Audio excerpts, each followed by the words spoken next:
এখন এই ইসলামপন্থী দল যদি সেকুলারদের সঙ্গে আপোষ করে ক্ষমতায় যাওয়ার চেষ্টা করে, ক্ষমতার পার্টনার হওয়ার জন্য, ক্ষমতা না গেলে যত কিছু কায়েম হবে না। হুকুমত না হলে হাতে কোনো ক্ষমতাই থাকবে না, অত আমাকে সারাদিন মার খেতেই হবে, মার খাওয়া যাবে না। ফলে পুরো ইসলামটাকেই তারা বিকৃত ব্যাখ্যা করে দিয়ে দিয়েছে। এমনকি এতদূর ঔদ্ধত্য তাদের হয়েছে, তারা বলে ফেলে দিয়েছেন যে আমরা যে সিদ্ধান্ত দিচ্ছি, যে নীতির উপরে চলছি, এটা কুরাইশদের সামনে মুহাম্মদ রাসূলুল্লাহ সাল্লাল্লাহু আলাইহি ওয়াসাল্লামের আগমনের সময় যে অবস্থা ছিল ওই রকম। তখন শেষ নবী মুহাম্মদের হুকুম না মানার কারণে যেভাবে মানুষ ইহুদি খ্রিস্টান কাফের মুশরিক হয়েছিল, এখন আমাদের থিওরি যদি কেউ না মানে তাদের অবস্থা সে যুগের মতোই হবে। বলেন নাউযুবিল্লাহ মিন যালিক। একটা মানুষ যত বড় ইসলামের চিন্তাবিদ হন, তিনি কি এইরকম নবুয়তের দাবি করতে পারেন? এই ঔদ্ধত্যের কারণে আমরা যখন ময়দানে এলাম, এর উত্তর দিলাম আমাদের লেখনের মাধ্যমে, বক্তব্যের মাধ্যমে, সংগঠনের মাধ্যমে, তখন আমরা তাদের হিংস্র আক্রোশের শিকার হয়ে পড়লাম এবং আমাদেরকে সরাসরি কারাগারে নিক্ষেপ করলো। সক্রেটিস বা তার যুগের লোকেরা ছোট্ট ছোট্ট আজকে একটা গ্রামের মতো জায়গায় বসবাস করতেন। সে গ্রামটা কিভাবে পরিচালনা করতে হবে এটা নিয়ে তারা পরামর্শ দিতেন, জ্ঞানী হিসেবে মানুষকে বলতেন। তারা প্রথমে যেটা বললেন যে তোমরা সকলে মিলে একসঙ্গে বসে পরামর্শের ভিত্তিতে সিদ্ধান্ত নাও, তাহলে ডাইরেক্ট ইলেকশন হবে, সরাসরি পরামর্শ হবে। এটা সবাই মেনে নিল। কিন্তু দেখা গেল পরবর্তীতে 525 জন জুরি বোর্ড, তাদের যিনি গুরু, হেড অফ দ্য ভয়েসেস, সক্রেটিসকে মৃত্যুদণ্ড দিল। তো নিজ হাতে বিষ পান করে তাকে মরতে হবে। তখন তার শিষ্য প্লেটো বা অন্যরা বলল, না, এই সিস্টেম তো ভালো নয়। 525 জন জুরি বোর্ড সবাই একমত হয়ে এরকম তাদের ওস্তাদকে মৃত্যুদণ্ড দিল। সে তো নির্দোষ মানুষ। ফলে এই থিওরি বাদ দিয়ে প্লেটো থিওরি দিলেন, তোমাদের মধ্যে যারা জ্ঞানী গুণী আছো, এলিট শ্রেণীর যারা আছো, অভিজাত তন্ত্র যাকে বলি আমরা, তোমরাই মিলিয়ে সিদ্ধান্ত করে একটা রাষ্ট্রটা সুন্দরভাবে পরিচালনা করো। পরে দেখা গেল যে এলিটদের মধ্যেই নানা মত, তারাও কোনো ব্যাপারে একমত হতে পারছে না।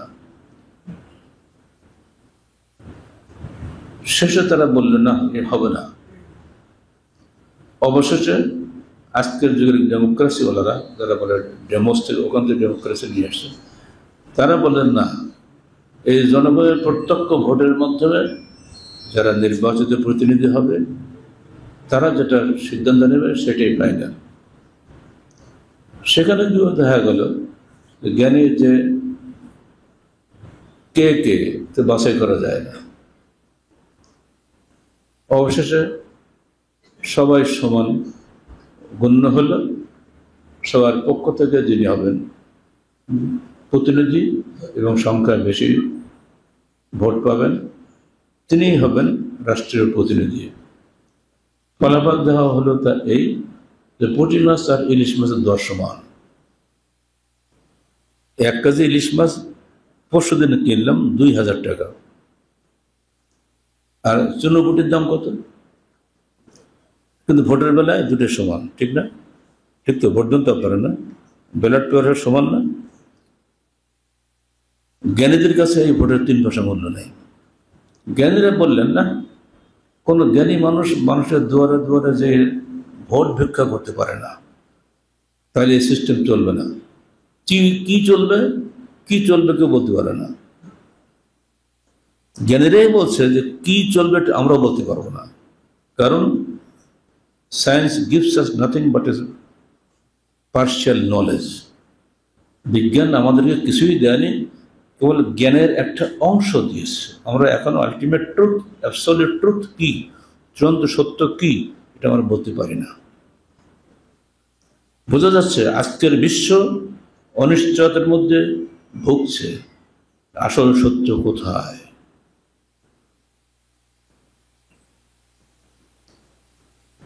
আজকের রাজনীতিবিদদের কাছে আদর্শ রাষ্ট্র হলো প্রাচীন গ্রিসের নগর রাষ্ট্র। তার অবস্থাটা আপনাদের শোনালাম।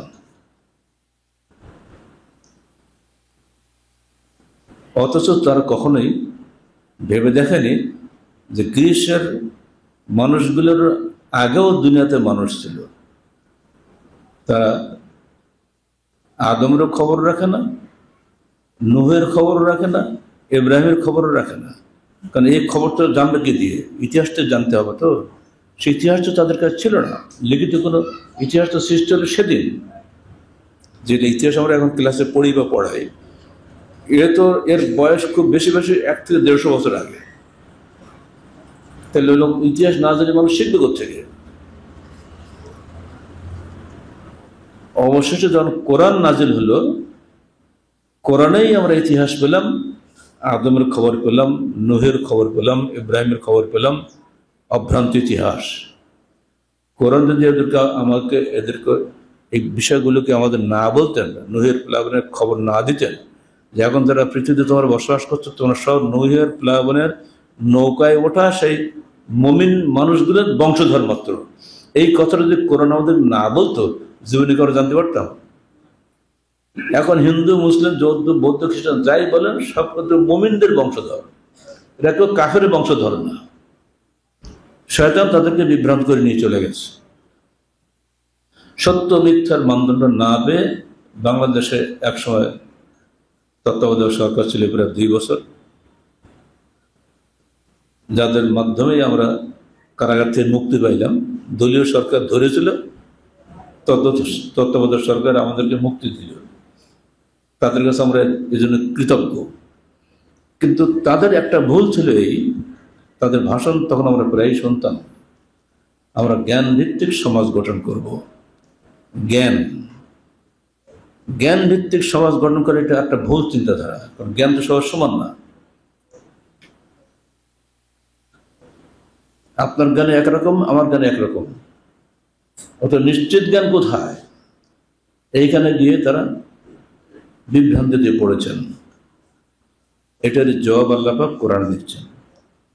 আবু জেহেল যখন ছিলেন, তিনি সমাজের নেতা। তিনি যা বলতেন সেটাই নিশ্চিত ছিল, সবাই এক বাক্যে মেনে নিত। আমার রসুল যখন এলেন, তখন তিনি কিন্তু এরকম বললেন না। তিনি বললেন না, আল্লাহর পক্ষ থেকে ওহী নাজিল হয় এটাই নিশ্চিত। তখন নেতাদের স্বার্থের বিপরীত হয়ে যাচ্ছে, ওরা তার মানে না। এইখান থেকে সত্য মিথ্যা দ্বন্দ্ব শুরু হয়ে গেল। আল আমিন মুহাম্মদ সবচাইতে সাহেরুন কাজ্জাব হয়ে গেলেন। আল আমিন অর্থ কি? বিশ্বস্ত। কাজ্জাব মানে বিপরীত, মহা মিথ্যাবাদী। শুধু মিথ্যাবাদী না, কাজেব মানে মিথ্যাবাদী। যে লোকটাকে 2 দিন আগে যারা আল আমিন বলেছে, বিশ্বস্ত, সবচেয়ে সত্যবাদী বলেছে, সেই লোকটা রাতারাতি খারাপ হয়ে গেল যখন তিনি তাদের সামনে আল্লাহর ওহীর বায়ান দিতে শুরু করলেন। তোমরা এটা করো না, এটা করো। অবস্থা এমন দাঁড়ালো যে তাকে জন্মস্থান ছেড়ে চলে যেতে হলো মদিনায়। কাদনারা তাকাল্লুবা ওয়াজহিকা, আমি দেখতে পাচ্ছি তুমি বারবার মক্কার দিকে তাকাচ্ছ। মানে জন্মস্থান থেকে কাউকে বিতাড়িত করলে মায়া থাকে না? এটা আল্লাহ পাক দেখেছেন, দেখেছে আয়াত নাযিল করলেন, আমি দেখতে পাচ্ছি তুমি বারবার মক্কার দিকে তাকাচ্ছ। তাহলে কত কষ্ট নিয়ে তিনি মক্কা থেকে বিদায় হয়েছিলেন। একটাই কারণ, তিনি ওহীর বিধানের প্রচারক এবং বাহক ছিলেন। মানুষ ওহীর বিধানকে সত্য বলে গ্রহণ করেনি। সেই যুগের জ্ঞানী মানুষরা করেনি। এই যুগের জ্ঞানী মানুষ যারা, তাদের কাছে যেহেতু ওহীর বিধানের সত্য বিধান নাই, তাদের সামনে পরিষ্কার নয় বিধায় তারাও বিভ্রান্তিতে পড়েছে। তারা জ্ঞান ভিত্তিক সমাজ গঠন করতে চেয়েছেন, কিন্তু ওহী ভিত্তিক সমাজ গঠন করতে চান নাই। এখন প্রশ্ন হলো, ওহী সত্য না জ্ঞান সত্য? এইখানে গিয়ে আমাদেরকে বিভ্রান্তি যাতে না পড়তে হয়, ওই জন্য আল্লাহ পাক পরিষ্কার বলে দিয়েছেন, কুলিল হাক্কু মির রাব্বিকুম ফামান শাআ ফালইউমিন ওয়া মান শাআ ফালইয়াকফুর ইন্না আ'তাদনা লিয-যালিমিনা নারা। হে মুহাম্মদ, তুমি বলে দাও জনগণকে, হক আসে তোমার প্রতিপালকের পক্ষ থেকে, হক তোমাদের ব্রেন থেকে আসে না। এটা চূড়ান্ত ব্যাপার না, এটা একদম নিশ্চিত সিদ্ধান্ত। তোমাদের কথাই সত্য এটা নয়, সত্য আসে আল্লাহর পক্ষ থেকে। যে চায় সেটা গ্রহণ করুক, যে চায় সেটা অস্বীকার করুক। ইন্না আ'তাদনা লিয-যালিমিনা নারা, আমরা সীমা লঙ্ঘনকারীদের জন্য জাহান্নাম প্রস্তুত করে রেখে দিয়েছি। এটার ব্যাখ্যা দিলেন আল্লাহ রসুল মুহাম্মদ রাসূলুল্লাহ সাল্লাল্লাহু আলাইহি ওয়াসাল্লাম অত্যন্ত চমৎকার ভাবে। তিনি বললেন, কুল্লু উম্মতি ইয়াদখুলুনাল জান্নাহ ইল্লা মান আবা। আমার সমস্ত উম্মত জান্নাতে প্রবেশ করবে, কেবল তারাই করবে না যারা অসম্মত জান্নাতে যেতে চায় না। ক্বালু মান আবা ইয়া রাসূলুল্লাহ, হে আল্লাহ রাসূল, জান্নাতে যেতে চায় না এমন লোক আছে নাকি? জবাব দিলেন, মান আতাআনি ফাদাখালাল জান্নাহ ওয়া মান আসানি ফাকাদ আবা। যে ব্যক্তি আমার আনুগত্য করবে সেই জান্নাতে প্রবেশ করবে, আর যে ব্যক্তি অবাধ্যতা করবে সেই জান্নাতে যেতে অসম্মত। আরো ব্যাখ্যা দিলেন, মুহাম্মাদুন ফারাকুম বাইনান নাস, নিজেকে নিজেই বলছেন মুহাম্মাদুন ফারাকুম বাইনান নাস, মানুষের মধ্যে মুহাম্মদ হচ্ছেন ভালো মন্দের পার্থক্যকারী। অর্থাৎ এটা একটি কোরআনের আয়াতের অংশের ব্যাখ্যা, যেন আল্লাহ পাক সূরা হাশর ৭ আয়াতে বলছেন, ওমা আতাকুমুর রাসূলু ফাখুযুহু ওমা নাহাকুম আনহু ফান্তাহু। তোমাদেরকে আমার রসুল যা দেন তা গ্রহণ করো, তা নিষেধ করেন যা বর্জন করো। এখানে আতাকুম অর্থ যদিও আকাকুম দেন, এর অর্থ হলো আমারকম, তিনি তোমাদের যা নির্দেশ দেন। এর পরেরটা যেহেতু নাহাকুম আসছে, নিষেধ আসছে, এটারই প্রতিধ্বনি হচ্ছে এই মুহাম্মাদুন ফারাকুম বাইনান নাস, মুহাম্মদ হচ্ছেন মানুষের মধ্যে পার্থক্যকারী। এখন যারা জ্ঞানী গুণী মানুষ, তাদের সামনে একটা স্পষ্ট দিক নির্দেশনা এসে গেল, আমার জ্ঞানকে সারেন্ডার করতে হবে ওই ওহীর বিধানের কাছে। আমি সভরেন অথরিটি নই, আমি অ্যাবসলিউট ট্রুথ নই। আমি পার্লামেন্টের সিদ্ধান্ত নিয়েও যাই করবো বা জাতিসংঘ যা সিদ্ধান্ত করবো ওটাই অ্যাবসলিউট ট্রুথ হবে না। যদি ওটা ওহীর বিধান অনুকূলে হয় তাহলে হবে। আমার sovereignty under the sovereignty of Allah, আল্লাহর সার্বভৌমত্বের অধীনে জনগণের সার্বভৌমত্ব। জনগণের সার্বভৌমত্ব কোশ্চিনকালেও আল্লাহর সার্বভৌমত্বকে বাতিল করতে পারে না। পার্থক্য হয়ে গেল না? আর সেজন্যই আমরা বলি সকল বিধান বাতিল করো, ওহীর বিধান কায়েম করো। এই একটা বৈপ্লবিক স্লোগান বাংলার জমিনে। যেসব মানুষ ওহীর বিধানের অনুসারী হয়, তাদের জীবনটা হয় একেবারে সুনির্দিষ্ট একটা পথে পরিচালিত। সেটা কি? তৌহিদ, রিসালাত ও আখিরাত। আমার জীবনটা পরিচালিত হবে তৌহিদের মাধ্যমে, রিসালাতের মাধ্যমে, আখিরাতের মাধ্যমে। বর্তমান বিশ্বের অত্যন্ত নাম করা ইসলামী চিন্তাবিদ এখন মারা গেছেন, তার দল আছে সারা দেশে। তাদের বক্তব্য হলো, আগে হুকুমত কায়েম করতে হবে, তাহলে রাষ্ট্রীয় হুকুমের সারা দেশ ইসলামে কায়েম হয়ে যাবে। নবীরা বললেন আগে তৌহিদ কায়েম করতে হবে, তৌহিদ বুঝলে মানুষ অটোমেটিক্যালি তাদের যে হুকুমত কায়েম করবে ওটা আল্লাহর আনুগত্যশীল হুকুমত হবে। এখানে কি আরেক দ্বন্দ্ব? কোন নবী কি প্রথমে এসে হুকুমত কায়েম করেছেন? নবীদের ইতিহাস যারা পড়েছেন তার পাবেন না, কোথাও নেই। সমস্ত নবী প্রথমে এসে মানুষকে তৌহিদ শিখিয়েছেন, যে শিরক বাদ দাও, কুফরি বাদ দাও, আল্লাহর আনুগত্যশীল হও। আর আল্লাহর আনুগত্যশীল হলে অটোমেটিক বাকিগুলো সবই ঠিক হয়ে যাবে। মূল ওইটা। আর তৌহিদের এই বক্তব্য আমাদের সামনে যিনি এনে দিয়েছেন তাকে অবশ্যই নবী এবং রসুল হতে হবে, নবী রাসূলরা আল্লাহর পক্ষ থেকে নির্বাচিত হন, মানুষের পক্ষ থেকে নির্বাচিত হন না। মানুষের ভোটে নেতা নির্বাচিত হয়, আর আল্লাহর পক্ষ থেকে নবী নির্বাচিত হন। পার্থক্য আছে না? তো নবী রাসূলরা যেটা বলেন ওটা আল্লাহর কথাই বলেন, আর নেতারা যেটা বলে ওটা ভোটারদের কথাই বলে। পার্থক্য হবে না? এখন যারা ওহীর বিধান মানবেন তাদের সঙ্গে, ভোটের বিধান যারা মানে তাদের সঙ্গে সংঘর্ষ হবে। এই সংঘর্ষটা আদর্শিক, বোমা মেরে বা লাঠালাঠির মধ্যে নয়। জাতি যতক্ষণ পর্যন্ত তাওহীদের অনুসারী না হবে, রিসালাতের অনুসারী না হবে এবং আখিরাতের জবাবদিহিতার ভয়ে ভীত না হবে, ততক্ষণ পর্যন্ত জাতি কোশ্চিনকালেও সুনাগরিক পাবে না। আর সুনাগরিক ছাড়া সমৃদ্ধ জাতি গঠিত হতে পারে না। সারা বিশ্ব এখন এই দ্বিধাদ্বন্দ্বের মধ্যেই আছে যে আমরা কোনটা করব। আমি জনগণ নির্বাচিত প্রতিনিধি, আমি যা বলবো জনগণ সব ঠিক ঠিক বলে, এটাই ঠিক, যে না ওটাই ঠিক নয়।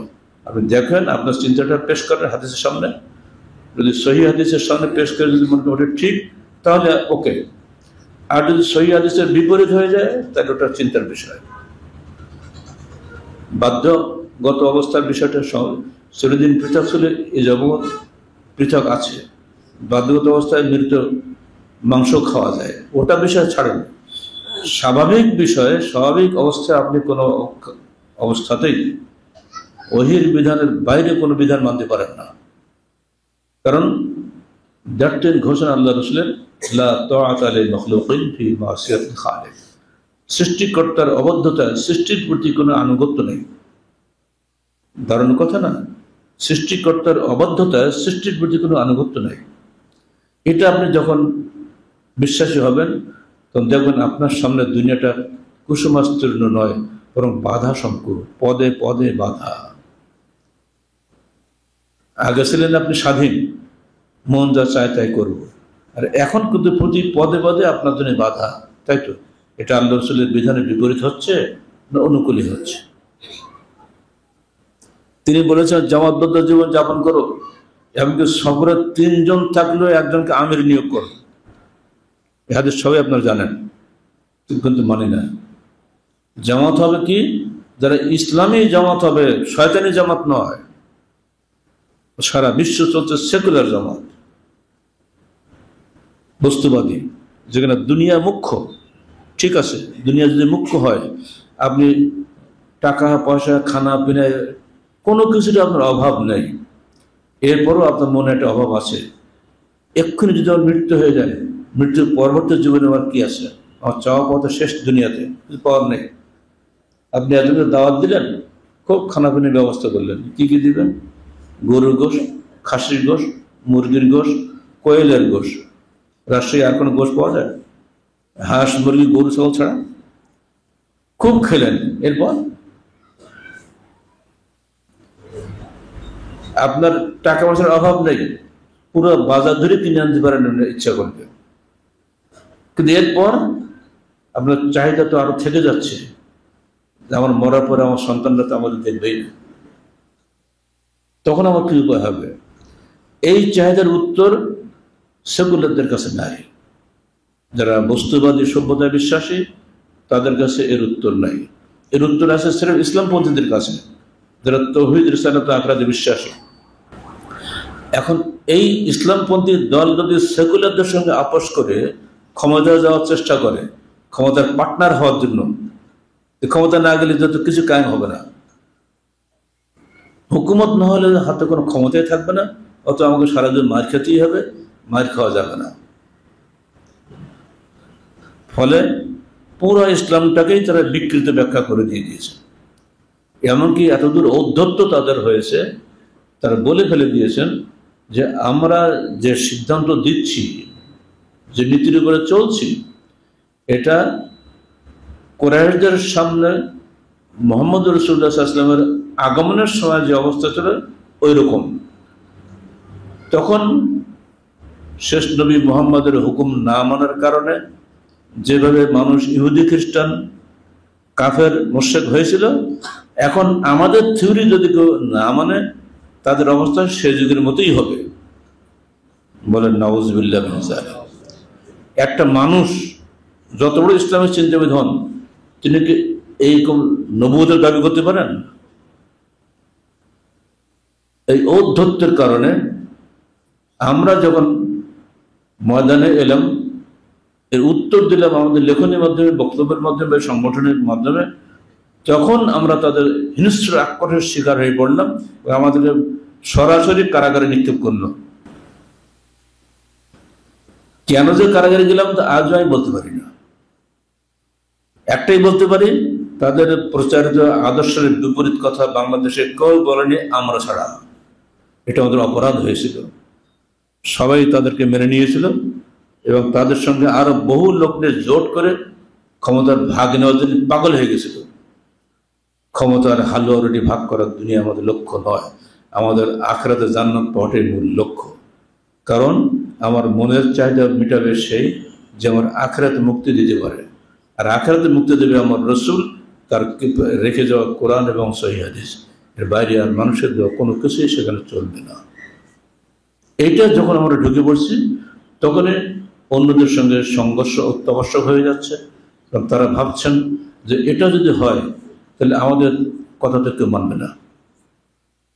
আর মুখ বন্ধ করার জন্যে তারা এটা করেছিলেন এবং তারা পরিষ্কার করেছিলেন, we want him at least 14 years that his movement will be die down. আমরা অন্তত 14 বছর তাকে কারাগার রাখবো যেন তার আন্দোলন মরি শেষ হয়ে যায়। আরো তো আলেম বাংলাদেশে আছে, আলেমের তো শেষ নেই বাংলাদেশে, লক্ষ লক্ষ আলেম আছে, কিন্তু এইভাবে আদর্শিকভাবে তাদের মোকাবেলা কেউ করেনি। আর যেটা করতে গিয়ে যত জুলুম অত্যাচার এসেছে আমাদের উপরে, আগামী তো আসবে। কারণ যত কিয়ামত আগাবে তত শয়তানের সংখ্যা বাড়বে না, আর স্বতন্ত্র দেখা যায় না। অতএব যারা ইসলামের খাদেম বলে আমরা দাবি করি, আমাদের কাছে তাদের কাছে আমাদের একটাই অ্যাপিল থাকবে, ওহীর বিধানের উপরে মানুষের বিধানকে স্থান দেবেন না এবং ওহীর সত্যের পক্ষে আপনার জ্ঞানকে ব্যয় করুন, জ্ঞানের পক্ষে ওহীকে ব্যয় করবেন না। আমি একটা বিশ্বাস করি, কোরআন হাদিসকে ঘুরিয়ে ঘুরে সেই যুগে নিয়ে যাওয়া একটা ট্র্যাডিশন আছে। ডক্টর আবু জোহরা মিশরের বিখ্যাত পণ্ডিত, তার লেখা আসলাফিয়ুন এই প্রবন্ধটা পড়ে দেখবেন, আমি আমার থিসিসে এটা উল্লেখ করে দিয়েছি। তিনি বলছেন সমস্ত ইসলামী দলের সঙ্গে আহলে হাদিসের পার্থক্য এখানে যে আহলে হাদিসরা সর্বাগ্রে কোরআন হাদিসকে স্থান দেয় আর অন্যরা নিজের জ্ঞানকে স্থান দেয়, কোরআন হাদিসকে তার পক্ষে ব্যাখ্যা করে। পার্থক্য হচ্ছে না? কোরআন হাদিস আগে, তার পক্ষে আহলে হাদিসরা অন্যকে ব্যাখ্যা করে, আর অন্যরা নিজের সিদ্ধান্তকে আগে রাখে, এরপরে কোরআন হাদিসকে ঘুরিয়ে ফিরে তার মতো করে। এই মৌলিক পার্থক্য সবসময় মনে রাখবেন। এই জন্য আমরা এটাকে আহলে হাদিস আন্দোলন বলি। আর এই আন্দোলন পথ কখনোই কুসুমাস্তীর্ণ ছিল না, এটা অত্যন্ত বিপদ সংকুল পথ। প্রতি পদে পদে আপনাকে বাধা দিবে। কখনো বড় আলেমের লেবাস ধরে আসবে, কোনো বড় নেতার লেবাস ধরে আসবে, কোনো বড় পীরের লেবাস ধরে আসবে, কিন্তু আগে দেখবেন এটা আছে কিনা কোরআন সুন্নাতে। না থাকলে ছাড়তে হবে। আগে যেটা বলেছি সবসময় একটা মনে রাখতে হবে, আহলে হাদিস আন্দোলন বাংলাদেশ নিরবিচ্ছিন্নভাবে এই আদর্শের প্রচারক, বাহক এবং এর পক্ষে মানুষকে জামাতবদ্ধভাবে এগিয়ে নেওয়ার চেষ্টা করে। তিনজন থাকলেও যেখানে আমাকে জামাত করার কথা বলা হচ্ছে, বৃহত্তর পরিবেশ সারা বাংলাদেশে আমাকে জামাতবদ্ধ থাকতে হবে না? আর সেখানে আমরা দেখতে পেয়েছি আল্লাহ রসুল জামাতের সৃষ্টি করছেন বায়াতের মাধ্যমে। সূরা কথা যে আমরা সবসময় বায়াত নেওয়ার সময় বলি, সেখানে একটা অনুভূতি সৃষ্টি করা হয়েছে। আল্লাহ বলছেন যারা তোমার হাতে বায়াত করলো তার আল্লাহর হাতে বায়াত করলো। ইয়াদুল্লাহি ফাওকা আইদিহিম, আল্লাহর হাত তাদের হাতের উপরে রয়েছে। ফামান আওফা বিআহদিহি, যে ব্যক্তি বায়াত রক্ষা করলো ফাসানুতিহি আজরান আযীমা, আমরা তাকে মহা পুরস্কার ঘোষিত করব। আর যে ভঙ্গ করলো সে তার ক্ষতি নিজে করলো। বায়াত হবে আমিরের কাছে, ফাসেক ফাজের কাছে নয়। মানে আতা আমিরি ফাকাত আতা আনি, যে আমার আমিরের আনুগত্য করলে সে আমার আনুগত্য করলো। আল্লাহ রসুলের আমিরকে ফাসেক ফাজের সেকুলাররা নাকি? যারা আল্লাহ রসুলের আনুগত্যশীল আমির, তারই হচ্ছে আল্লাহ রসুলের আমির। ছেলে 10টা, যে ছেলে আপনাকে ফলো করে, প্রিয় সবচেয়ে বাপ বলে এটা আমার ছেলে, বলে না? কেন বলে? সে তাকে বেশি ভালোবাসে। যে আমির কোরআন সুন্নাহর পক্ষে কথা বলেন এবং তার অনুসারীদেরকে পরিচালিত করেন, তিনি হচ্ছেন আল্লাহ রসুলের প্রিয় আমির। অবশ্যই আপনাকে সেই আমিরের হাতে বায়াত করে সে অনুযায়ী চলতে হবে। বায়াতের বিপরীত তৈরি হয়েছে শপথ, এটা নতুন কিছু নয়, যুগ যুগ ধরে আছে। আমাদের বাংলাদেশের সংবিধানেও লেখা আছে, আমি সশ্রদ্ধ চিত্তে শপথ করিতেছি। যে কাক নামে শপথ করছে লেখা নাই। চোরেরা চুরি করে তখন আগে সেখানে শপথ করে নেই, বলিস। ওই শপথের উদ্দেশ্য দুনিয়া, আর ইসলামের বায়াতের উদ্দেশ্য আখিরাত। পার্থক্য আছে না? এই অনুভূতি যখন আমাদের মধ্যে সৃষ্টি হয়ে যাবে, তখন আপনার আমার এই মহব্বত এবং এই আনুগত্যের অটুট বন্ধন ভাঙ্গার কোনো ক্ষমতা কারণ নেই, ইল্লা মাশা আল্লাহ। ব্যতিক্রম চিরকাল ছিল, আজও থাকবে, আগামীতে হতে পারে। কিন্তু এই অনুভূতিটা হচ্ছে সবচেয়ে বড় জিনিস বায়াতের মধ্যে, যে আপনি সবসময় নেকির কাজের সহযোগী এবং নেকির কাজে আমিরের আনুগত্য করলে আপনি নেকি পাবেন, আর বিপরীত করলে আপনি ক্ষতিগ্রস্ত হবেন আখিরাতে। এই যে অনুভূতিটা আহলে হাদিস আন্দোলন বাংলাদেশের মধ্যেই আছে এবং আমরা এই অনুভূতি নিয়ে চলি। দুনিয়াবি কোনো লোভ লালসা আমাদেরকে ওহীর বিধান থেকে দূরে সরাতে পারে না। যখনই মানুষ বিলাসী হবে তখনই মানুষ পথভ্রষ্ট হয়, মনে রাখবেন। এই জন্য আল্লাহ রসুল বলছেন, আমি তোমাদের ধনী হওয়াটাকে, ফকির হওয়াটাকে ভয় পাই না, আমি ভয় পাই যখন তোমরা ধনী হবে। উদাহরণ দিয়ে বলছেন, একটা ক্ষুধার্ত একটা নেকড়ে পালের উপরে,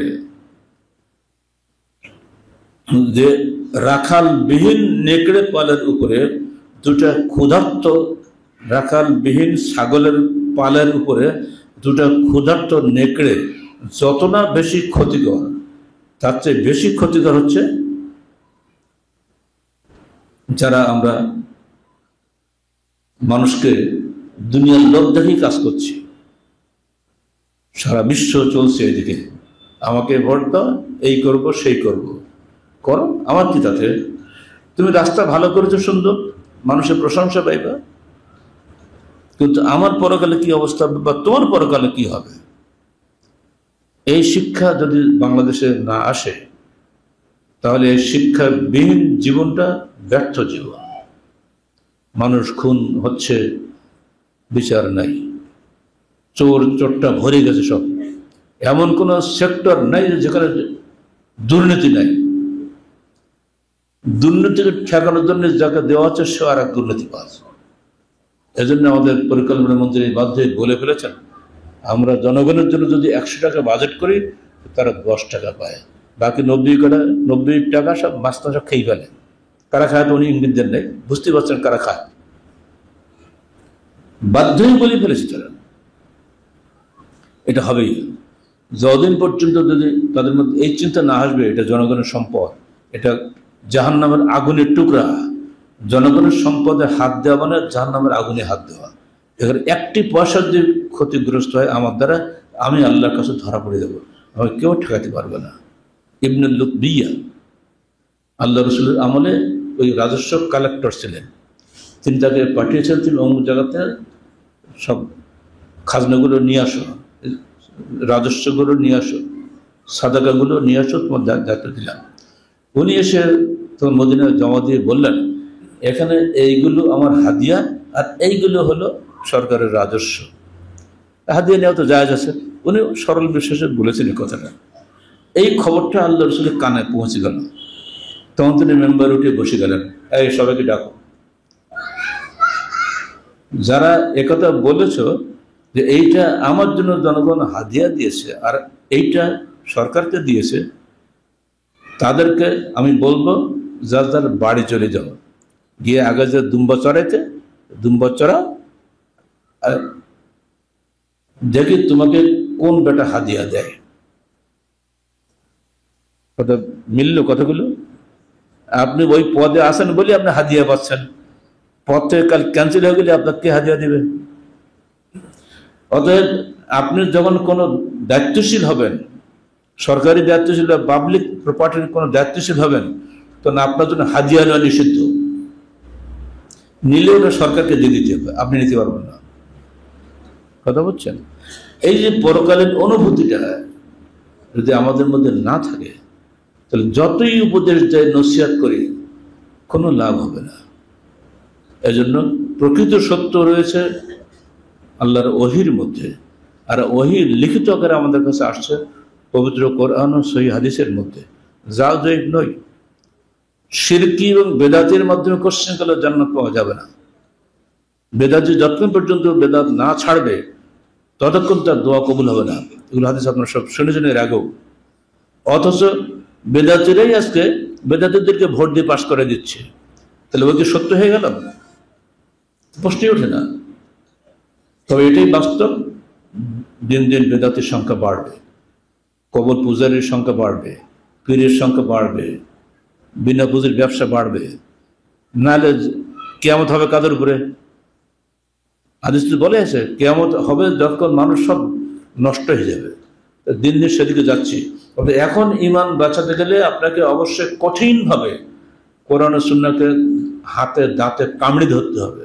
যেটা আল্লাহ নবীর ভাষায় বলছে, বিল নাওয়াজিজ, মাড়ির দাঁত দিয়ে তোমরা কামড়ে ধরবে। ইয়্যাকুম ওয়া মুহদাসাতিল উমুর, নতুন নতুন জিনিস আবিষ্কার হবে, আবির্ভাব ঘটবে আমার মৃত্যুর পরে, তখন তোমরা কঠিনভাবে আঁকড়ে ধরো। আলাইকুম বিসুন্নতি ওয়া সুন্নতি খুলাফায়ে রাশিদিনিল মাহদিয়্যিন, আমার সুন্নত এবং আমার হেদায়েতপ্রাপ্ত খলিফাদের সুন্নত দাঁত দিয়ে, মাড়ির দাঁত দিয়ে আঁকড়ে ধরবে। এই কথাটি সেদিনও যেমন সত্য ছিল, আজকেও তেমনি সত্য, আগামী দিনের সত্য থাকবে। কারণ ইসলাম অপরিবর্তনীয়, ইসলাম যুগে যুগে পরিবর্তন হয় না, হতেই পারে না। তাম্মাত কালিমাতু রাব্বিকা সিদকান ওয়া আদলা লা মুবাদদিলা লিকালিমাতিহি, তোমার প্রতিপালকের কালাম সত্য এবং ন্যায় দ্বারা পরিপূর্ণ, তার এই সত্যকে পরিবর্তনকারী দুনিয়ায় কেউ নাই। ওই তোতাই আকসারা মান ফিল আরদি ইউদিল্লুকা আন সাবিলিল্লাহ ইন ইয়াত্তাবিউনা ইল্লা যান্না ওয়া ইনহুম ইল্লা ইয়াখরুসুন। হে মুহাম্মদ, যদি তুমি অধিকাংশ লোকের কথা মেনে চলো তাহলে তোমাকে তারা পথভ্রষ্ট করবে। কারণ অধিকাংশ লোক অনুমান ভিত্তিক কথা বলে, ধারণা ভিত্তিক কথা বলে, সত্যের খবর তারা রাখে না। অতএব বাংলার মানুষের কাছে শুধু নয়, সারা পৃথিবীর মুসলমানদের কাছে আমাদের আবেদন থাকবে, ডাইনি বাইরে না তাকিয়ে সির্ফ পবিত্র কোরআন ও সহিহ হাদিসের দিকে তাকান এবং আল্লাহর ওহীর বিধানকে আঁকড়ে ধরুন। ইনশাআল্লাহ আল্লাহ যদি আমাদেরকে তৌফিক দেন, যদি তিনি দয়া করেন, আমরা জান্নাতুল ফেরদৌসের অধিকারী হব ইনশাআল্লাহ। আল্লাহ পাক আমাদের সবাইকে সেই হিসাবে কবুল করে নিন এবং আমাদের যারা দ্বিধাদ্বন্দ্বের মধ্যে যারা ভুগছেন, দ্ব্যর্থহীন ভাষা তাদের বলে দিচ্ছি, দুনিয়া পূজা ছাড়েন, আখিরাতের দিকে ফিরে আসেন। যত ভোট আপনি পান, 99.9 ভোট আপনি পান, 99.99 ভোট পাওয়া বাংলাদেশে জন্মগ্রহণ করেছে, কিন্তু তিনিও বাঁচতে পারেননি। অর্থাৎ ভোটের মাধ্যমে সত্য মিথ্যা নির্ধারিত হয় না, সত্য মিথ্যা নির্ধারিত হবে আল্লাহর ওহীর মাধ্যমে। আর ওটাই আল্লাহ বলছেন, ওখানে হক মির রাব্বিকুম, হক আসে তোমার প্রতিপালকের পক্ষ হতে। হক কোশ্চেন করো মানুষের জ্ঞানের মাধ্যমে আসে না। আল্লাহ পাক আমাদের সবাইকে ওহীর বিধান পালনের তৌফিক দান করুন। আকুলু কওলি হাযা আস্তাগফিরুল্লাহ লি ওয়া লাকুম ওয়া লিসাইরিল মুসলিমিন।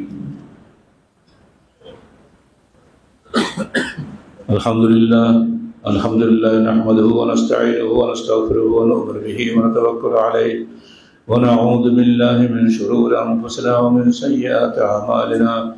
মান ইয়াহদিহিল্লাহু ফালা মুদিল্লা লাহু ওয়া মান ইউদ্লিল ফালা হাদিয়া লাহু।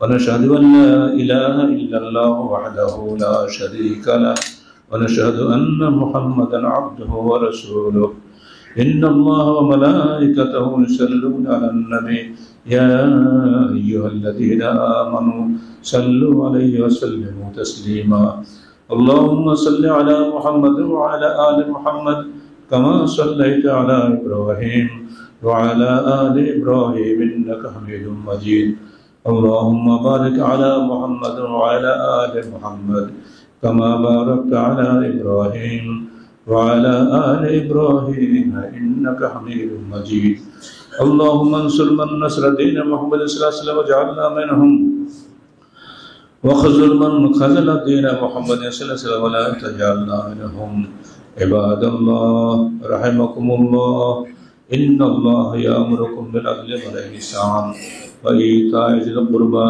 وينهى عن الفحشاء والمنكر والبغي يعظكم لعلكم تذكرون واذكروا الله يذكركم وادعوه يستجب لكم ولذكر الله تعالى وأعلى وأعز وأجل وأتم وأهم وأكبر